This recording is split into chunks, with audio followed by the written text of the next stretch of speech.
He had one move so deadly, no one wanted to defend him in fear of being humiliated in front of fans all across the nation. Allen Iverson is pound for pound one of the best scorers in NBA history. For some, the best. At only 6 feet and 165 pounds, he became the smallest #1 overall pick in NBA history. But to get to that point, he had to go through a lot of adversity. And the worst part is that when he finally made it to the NBA, the problems only increased. This is the story of how one player had a move so unstoppable, absolutely no one could guard him. It was June 7th, 1975, when Ann Iverson, a 15-year-old teenager, gave birth to her son in Hampton, Virginia. That son was none other than Allen Iverson. And in addition to having to deal with motherhood, which at that age is extremely difficult, Ann and her son Allen had to grow up in the absence of a father figure in their household. So the financial problems weren't the most ideal for the Iverson family. But that didn't matter to Allen. It was just normal for him. He had grown up that way and was simply happy in his circumstances. However, he had a truly special gift. It didn't matter what sport it was. Allen was incredibly talented. At Bethel High School, a school in his hometown, Iverson was part of the football and basketball teams. A multidisciplinary kid who, as a junior, was able to win a state championship in basketball. But also in football. Yes, it's completely surreal. Allen managed to win the state championship in 2 different sports in the same year. And what's even more incredible, he was voted MVP of the tournament in both cases. Iverson was already dreaming of going pro so he could lift his mother out of poverty. And as I said, he didn't care what sport it was, but in the end, he chose basketball. However, his professional career was nearly cut short before it even began. At the age of 17, Allen was involved in a heated argument at a bowling alley. Although witnesses claimed that as many as 30 people participated in the brawl, only Iverson and 3 of his friends, all minors, were arrested. At the time when racial profiling was one of the biggest social problems in the United States, Allen and his family were involved in a legal battle to secure the minors' freedom. Finally, the Court of Appeals of the Commonwealth of Virginia ruled in their favor. But the damage was already done, not only to his development, as Allen had missed important games such as the McDonald's All-American game, but the damage was also done to his image. Colleges didn't want to offer a roster spot to this kid who had earned a reputation as a thug. But there was one coach who saw his potential and decided he deserved a second chance. John Thompson is a vital name in Iverson's career. The Georgetown Hoyas coach was the only one who trusted him, and his gamble paid off perfectly. In just 2 years, Allen became the Hoyas' all-time leading scorer. Before starting his college career, many people had heard of Iverson, but his absence in key games meant that hardly anyone had seen him play. But that all changed in his sophomore season, in which he averaged 25 points, 5 assists, and 3 steals per game. Many people fell in love with his style of play. This performance, coupled with the family's financial needs, led Iverson to make the premature jump to the NBA. The Philadelphia 76ers had the first pick in one of the most stacked drafts in NBA history.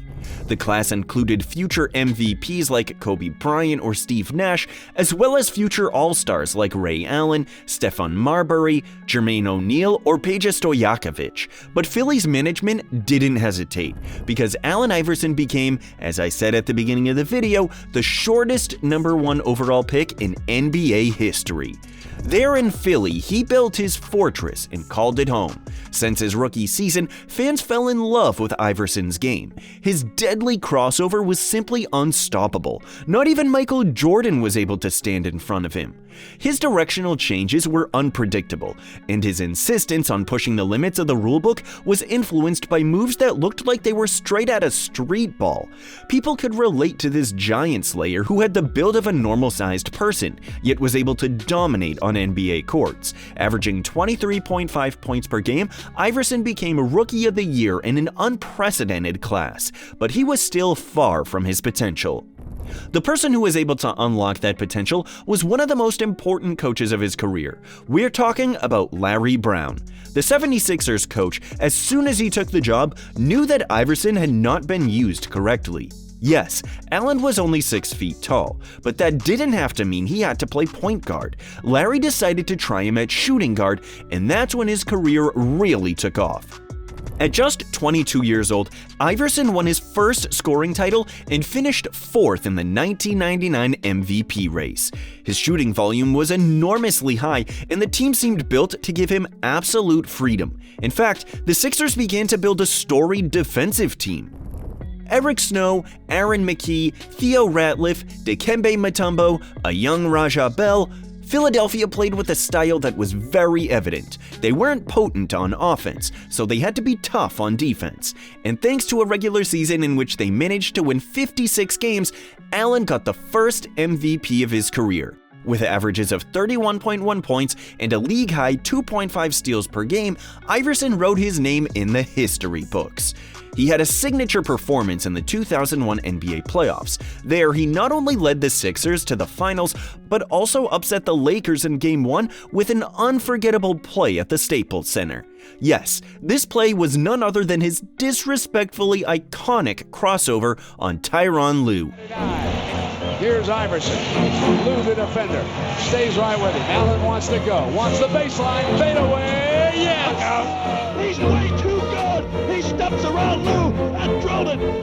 And although Iverson led the NBA in scoring twice more for a total of 4 scoring titles and another 2 in steals, totaling 3 times he led the league in steals, he couldn't reach the finals again for the rest of his career.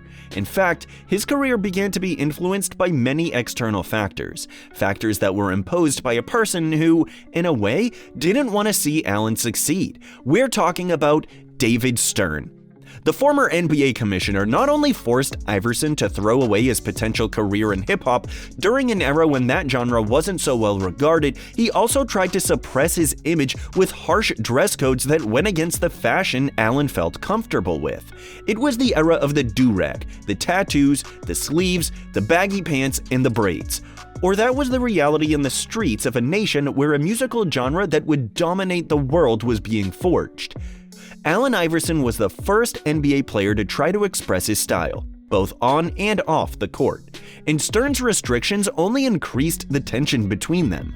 But Iverson not only had to deal with the NBA's commissioner, the referees themselves at times had a crusade against him, or so Tim Donaghy claimed. So you knew when Iverson was playing, and you knew which refs were there, you knew whether to bet on the Iverson team or on the other team? Yes. Iverson wouldn't talk to us. He didn't want refs to get mad at him. But his manager told us that the way the refs were treating him, some for, some against, made him sick. I do believe Allen Iverson knew this, and I believe all the players know this, that certain referees treat them much better than others. Despite all the setbacks, Allen averaged 33 points per game in the 2005-2006 season, his last in Philadelphia. Shortly after, he was traded to Denver to play alongside Carmelo Anthony, but the two stars would not get further than the first round in the playoffs, except in the 2008-2009 season, where they lost in the conference finals to Kobe and Pau's Lakers. And Iverson, who was already in decline, looked for a team where he could shine. Without much success, and after brief stints in Detroit, Memphis, and Philly, Allen put an end to his NBA career. But even if he never won an NBA championship, Iverson still became a generational player. And as I said, pound for pound, one of the best scorers in NBA history, if not the best. For starters, he became one of only 5 players in history to lead the NBA in scoring 4 times, a list that was later joined by Kevin Durant, and his career average of 26.7 points per game is the 5th highest in NBA history among retired players. But with the handicap of his size, these accomplishments are even more impressive. Every kid in the country wanted to be Allen Iverson. They wanted to have that flashy style. They wanted to become wizards with the ball in their hands like their idol. His jersey sales were record-breaking, and the way he looked on the court, with the sleeves and the headband, became a trend for all basketball players during the 2000s. He was, in a way, your favorite player's favorite player. And although many haters were waiting for his downfall, Iverson proved to be ahead of his time. The hip-hop craze ended up taking the country by storm culturally, and his fashion style started trending all throughout the nation.